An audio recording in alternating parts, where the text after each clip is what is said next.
Trump announced a ceasefire with Iran. Iran says it never happened. Within 2 days, the story changed 3 times. First there was agreement, then there was outreach. Then suddenly the Pentagon itself was blamed for resisting peace. So, what exactly did the United States announce, and why did Tehran reject it immediately? Because this may not have been diplomacy at all, it may have been signaling. In Washington, the announcement of a ceasefire often precedes the ceasefire itself. Sometimes it precedes negotiations. Occasionally, it precedes even the possibility that negotiations might one day exist. The latest episode in the evolving narrative surrounding an understanding between Donald Trump and Iran belongs squarely to that tradition. It is not diplomacy as a process. It is diplomacy as signaling. And when signaling begins to contradict itself, the signals must be explained.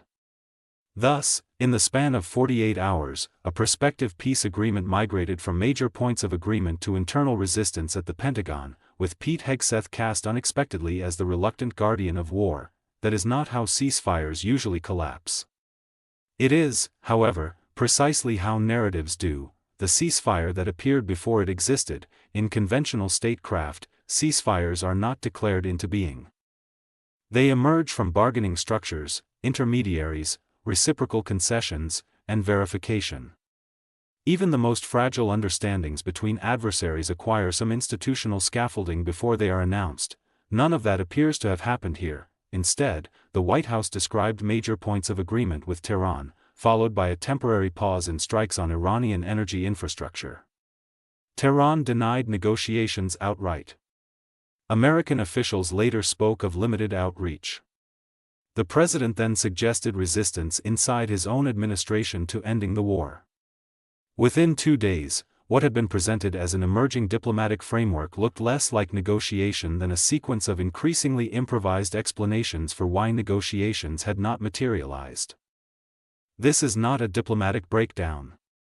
It is diplomatic prefiguration, the creation of an anticipated outcome before the mechanisms that could produce it exist. Modern political communication precisely encourages such behavior. Announcing progress can itself become a substitute for making progress.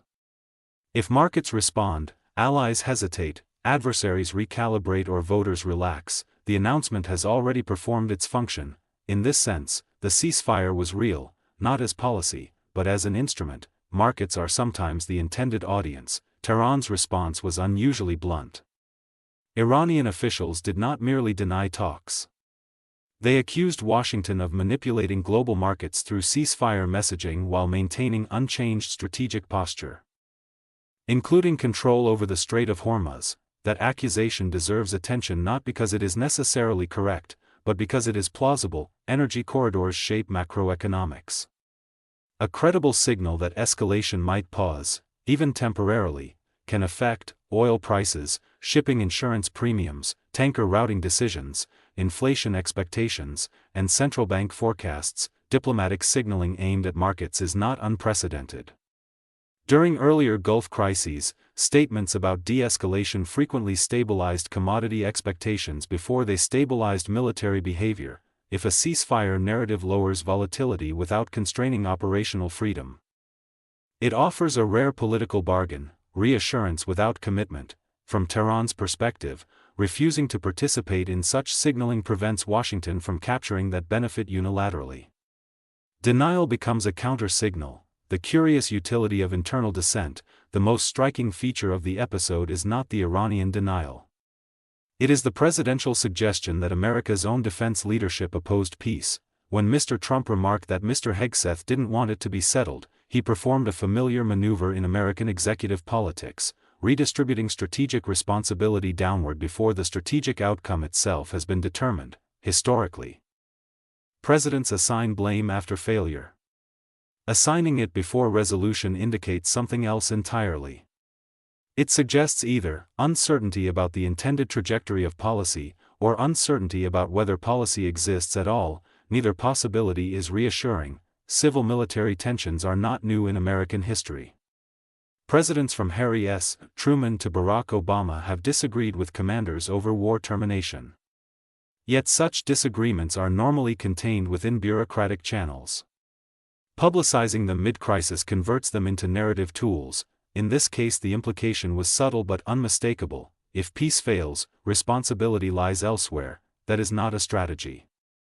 It is insulation, the Pentagon as narrative counterweight, casting defense officials as reluctant peacemakers serves another purpose. It repositions the White House as the sole advocate of de-escalation. This inversion is politically efficient. In most administrations, the Pentagon represents caution about escalation rather than enthusiasm for it. Suggesting otherwise creates a convenient contrast between civilian leadership and institutional inertia. It also shifts interpretive responsibility outward. If negotiations stall, observers are invited to attribute the failure not to the absence of Iranian participation but to the hesitation of American generals. Such framing subtly alters the diplomatic landscape. The problem ceases to be whether Iran agreed to talks. It becomes whether Washington's own bureaucracy allowed talks to proceed. Narrative substitution replaces policy verification. Tehran's refusal to cooperate in ambiguity. Iran's response suggests that its leadership recognized the maneuver immediately. When governments genuinely anticipate negotiations, they rarely deny them categorically. Even hostile actors prefer ambiguity. Strategic silence preserves flexibility. It allows exploration without commitment and signaling without exposure. Tehran chose instead to close the interpretive space entirely. That choice reveals a calculation. Participating in ambiguity would legitimize a process that did not exist. Refusing ambiguity prevents legitimacy. In doing so, Iran demonstrated an often overlooked advantage possessed by secondary powers in asymmetric diplomatic contests. They can refuse narratives that stronger states attempt to impose. Washington can declare progress. Tehran can decline to recognize it. The resulting gap is not misunderstood. It is a contest. Ceasefires as instruments of expectation management. War termination is rarely linear. Yet the expectation of termination can be politically valuable even when termination itself remains distant. Announcing that a conflict is likely to be settled soon creates a forward-looking horizon. It stabilizes domestic audiences. It reassures allies. It moderates markets. It signals confidence, but such announcements carry risks. If unsupported by evidence, they transform into liabilities almost immediately. The shorter the interval between declaration and contradiction, the more conspicuous the gap between rhetoric and reality becomes. This is precisely what occurred here. Within a day, the narrative shifted from agreement to outreach. Within another, from outreach to internal disagreement. Each adjustment narrowed the credibility of the original claim. Diplomatic optimism is sustainable only when it accumulates corroboration. Otherwise, it accumulates skepticism, the logic of goodwill without verification. After Iranian denial, the White House introduced another concept: unspecified goodwill gestures. This formulation has a long history in diplomatic theater. Goodwill gestures are useful precisely because they cannot be measured.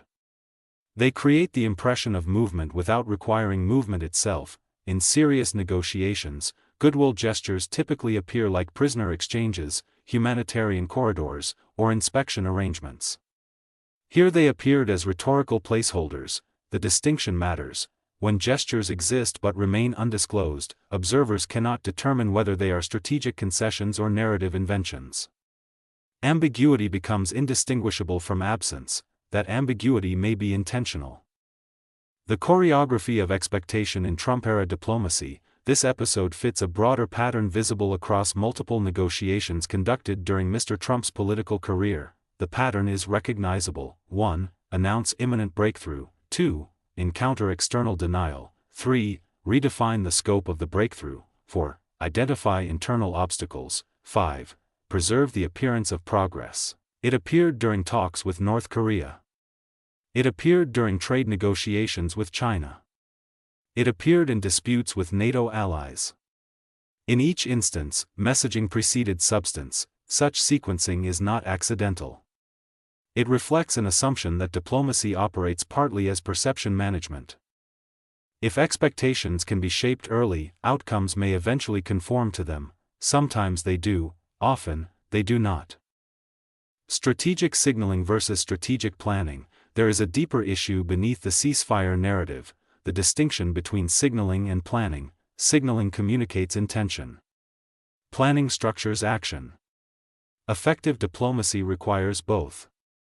When signaling replaces planning, policy becomes episodic. The public attribution of reluctance to the defense secretary precisely suggests such substitution. Rather than clarifying negotiating objectives, the administration clarified its internal disagreements. Rather than specifying Iranian concessions, it specified American hesitation. Rather than identifying mechanisms of verification, it identified personalities. This is not the architecture of a ceasefire. It is the architecture of a message, the persistence of the Hormuz variable. Any discussion of escalation with Iran inevitably returns to the Strait of Hormuz. The narrow corridor through which a large share of global oil exports travels exerts gravitational pull over every regional calculation. By emphasizing that its posture around Hormuz remained unchanged, Tehran reminded observers that no operational concessions had occurred. Strategic geography has not shifted. Naval positioning had not shifted. Deterrence signaling had not shifted, only rhetoric had shifted. That asymmetry is telling. Real ceasefires produce changes in deployments. Narrative ceasefires produce changes in tone.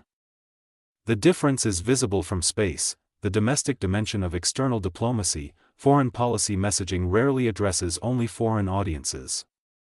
In this case, domestic considerations appear inseparable from diplomatic ones. Announcing progress toward peace can reassure voters wary of prolonged conflict, stabilize congressional support, reduce pressure from allies, and reinforce presidential authority. Even if negotiations remain hypothetical, the announcement itself performs political work. The risk is that domestic reassurance depends on international acquiescence. When adversaries refuse to cooperate, reassurance becomes contradictory. The administration then faces a choice: abandon the narrative or adapt it. Here, adaptation prevailed. Civilian control as rhetorical instrument. By suggesting that defense officials preferred continued conflict, Mr. Trump implicitly reaffirmed civilian supremacy over military decision-making. That principle is foundational to American constitutional practice. Yet invoking it publicly during ongoing operations alters its function. Instead of describing authority, it becomes an explanation. Instead of clarifying hierarchy, it clarifies disagreement. Instead of reinforcing coherence, it signals fragmentation. Such signaling rarely strengthens negotiation credibility. Adversaries interpret internal divergence as opportunity. Allies interpret it as uncertainty. Neither interpretation advances ceasefire prospects. The limits of declarative diplomacy, policy by announcement, can be effective under certain conditions. When declarations create fait accompli, they reshape expectations immediately. Examples include recognition decisions, sanctions announcements, and alliance commitments. Ceasefires are different. They require reciprocity. A unilateral declaration of progress toward ceasefire lacks operational meaning unless the other side participates. Iran declined to participate, the declaration therefore remained unilateral, and unilateral ceasefires exist only in speeches. Strategic ambiguity as contested terrain. Ambiguity often serves diplomacy well. It allows adversaries to interpret outcomes differently while accepting the same arrangements. Yet ambiguity must be shared to function. Here it was not shared. Washington described the agreement. Tehran described the absence of agreement. The interpretive gap became too wide to sustain constructive uncertainty. Instead of facilitating compromise, ambiguity exposed contradiction. That exposure forced narrative adjustment. The politics of imminent resolution, predicting that conflicts will end soon, is politically attractive. It signals control. It suggests momentum. It reassures observers that escalation remains temporary, but imminent resolution is a fragile claim. If unsupported by evidence, it accelerates credibility erosion. The shorter the timeline implied, the shorter the patience available. Within days, the administration's timeline collapsed into qualification. Soon it became possible. Possible became conditional. Conditions became disputed. The rhetorical descent was rapid. why Tehran's denial mattered more than Washington's optimism. Optimistic declarations by one side are common in diplomacy. Explicit denials by others are less so. Tehran's refusal to validate the narrative prevented the United States from maintaining constructive ambiguity. It forced clarification. Clarification revealed inconsistency. In doing so, Iran exercised a subtle but effective form of informational leverage. It demonstrated that even weaker states can shape interpretive outcomes by controlling narrative participation. Diplomacy depends not only on power but on recognition. Without recognition, agreements cannot exist, even rhetorically. The illusion of proximity to peace, one of the most persistent illusions in international politics, is the belief that conflicts approach resolution gradually and visibly. Most ceasefires emerge abruptly after extended periods of stagnation. Announcements of imminent settlement rarely precede actual settlement. They more often preceded further uncertainty. The present episode follows that pattern. Peace appeared first as expected. Then there was disagreement. Then as an explanation. At no stage did it appear as an arrangement. Narrative coherence as strategic resource. States require narrative coherence to sustain diplomatic credibility. When narratives change rapidly, coherence erodes. The shift from agreement to outreach to internal resistance precisely suggests such erosion. Each adjustment required reinterpretation of the previous statement. Each reinterpretation reduced confidence in the next. Over time, this process transforms announcements into hypotheses. Observers begin to treat official claims not as descriptions but as possibilities. Diplomacy then becomes speculation, the persistence of unresolved conflict beneath resolved language. Despite the rhetoric of settlement, nothing in the operational environment suggested de-escalation. Naval deployments remained intact. Iranian posture remained unchanged. American targeting pauses were temporary. The structural features of confrontation persisted, only the language surrounding them shifted. Such divergence between language and structure is common in crises approaching stalemate. Governments seek rhetorical exits before strategic exits become available. Sometimes rhetoric succeeds in opening those exits, sometimes it merely reveals their absence. A ceasefire narrative without a ceasefire strategy. In the end, the episode reveals less about negotiations with Iran than about the mechanics of contemporary political communication. Ceasefire narratives can stabilize markets. They can reassure voters. They can reposition leaders. They can redistribute responsibility. They can evaluate adversarial reactions. They cannot, by themselves, end wars. The suggestion that America's defense secretary resisted peace does not clarify the path toward settlement. It clarifies the absence of a shared understanding of that path. In geopolitics, such clarification is rarely comforting. It indicates that diplomacy was, in fact, messaging, and that messaging, however confident its tone, cannot substitute for agreement. Peace, like ceasefires, must eventually exist somewhere other than in announcements. Until then, declarations of imminent resolution remain what they have always been, signals of intent rather than evidence of outcome. So, was there ever a ceasefire? Maybe not, but the announcement still mattered. It moved expectations. It is shaped like a market. It tested reactions, and it revealed something deeper about how strategy works today. Sometimes wars don't move at first, narratives do.